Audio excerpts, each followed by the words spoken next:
It's so important that we have tools to use when triggered. So let's talk about what we can do about emotional triggers. So I want to talk about before you actually have a trigger, while you have a trigger, and what you can do after you have a trigger. So before you actually have an emotional trigger, what we want to do is we want to address this hypersensitive stress response that you have to these possible triggers. So you want to get out ahead of it. Don't wait if you can. So what I like to do and what I have done is I have actually made an inventory list of the types of conversations, the types of language, the situations, the type of personalities, the type of humor, because sometimes humor is a big trigger for a lot of us where people say, I was just kidding. What are you so sensitive for?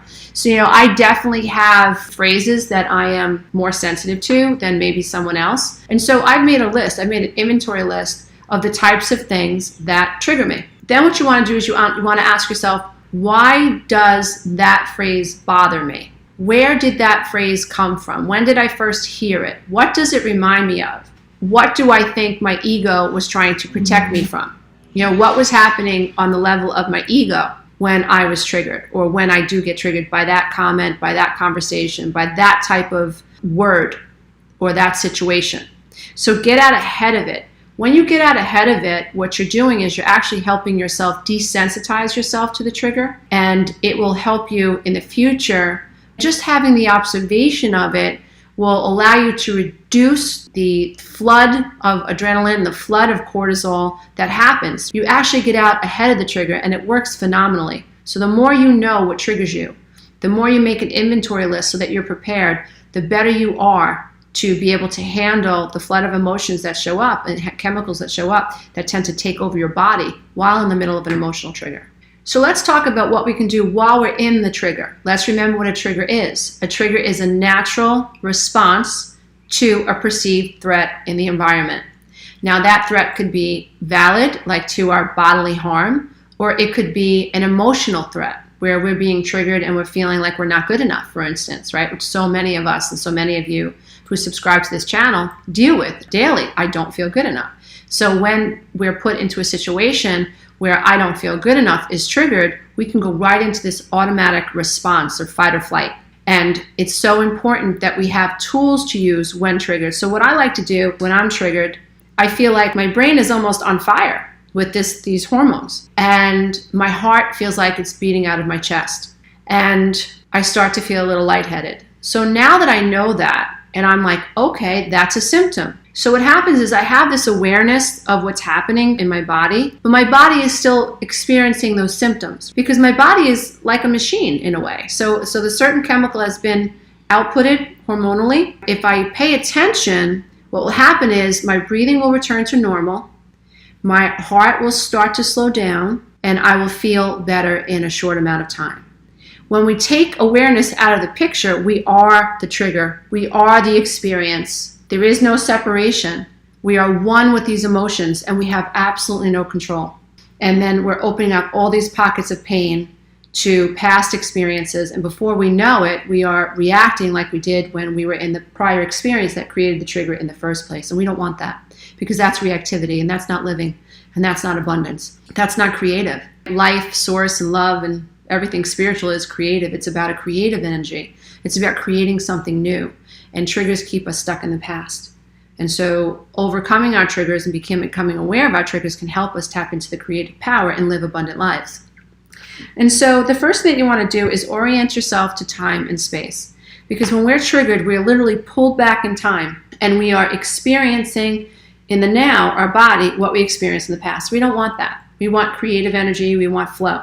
And so orient yourself to time and space. Where am I? One of the things that I say to myself often is, I'm not a brain surgeon, and nobody's on the operating room table waiting for me to show up, and I'm not stuck in traffic. So really, everything's okay. In this moment, everything's okay. So that might help you. The next thing you want to do is you want to take a deep breath. You want to, from a higher state of awareness, take control over what's happening in your body. Only a calm mind can take a deep breath. When you are triggered, your respiration is on autopilot. Your body cannot tell the difference between a perceived threat and a real threat. It can't tell the difference. So if you feel like your foot is stuck on the train tracks, your body is going to respond as if it is, but yet you're sitting down. that is going to make you feel so uncomfortable because you've got all this adrenaline flowing and your body wants to either fight off an attacker or fight and run away from an attacker or a tiger or a train, or it wants to fight the attacker off. It wants to fight the bear, or it wants to fight the person who is threatening you. And so you have all this adrenaline and all these chemicals inside of your body, but you're just sitting still.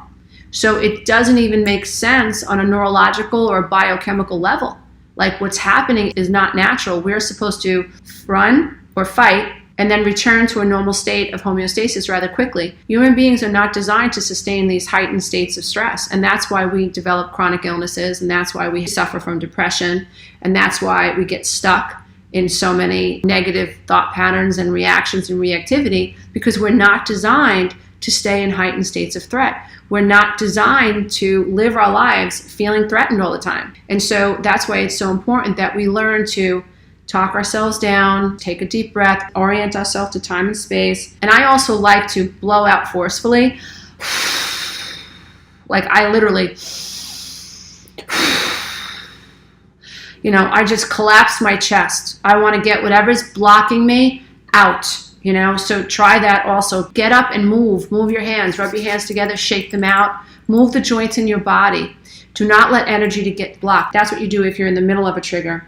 So let's talk about after. So you've talked yourself down from this trigger. You've identified that it's a symptom, and you're doing a really good job talking to Amy, the amygdala, and you notice that you can gain control over your breathing. You're like, wow, okay, I recognize that. Now, after the trigger, remind yourself that your body and your brain are designed to protect yourself. So anything that you perceive as a threat can cause a trigger. But the goal is to come out of the need to live in a state of defense. Otherwise, on a quantum level, we just keep attracting situations where we need to defend ourselves, which is not good. So if you want newness in your life and you really want to master the self, I do encourage you to make a list of your emotional triggers and practice understanding what you're going to do if you ever get triggered. And then imagine what you would do if you were triggered today and what new behaviors you can choose to help you push yourself and break through. Because what happens is when we are in a reactive state, we go right into behaviors that have been ingrained. And so most of us have our own patterns of relating to stress and threats.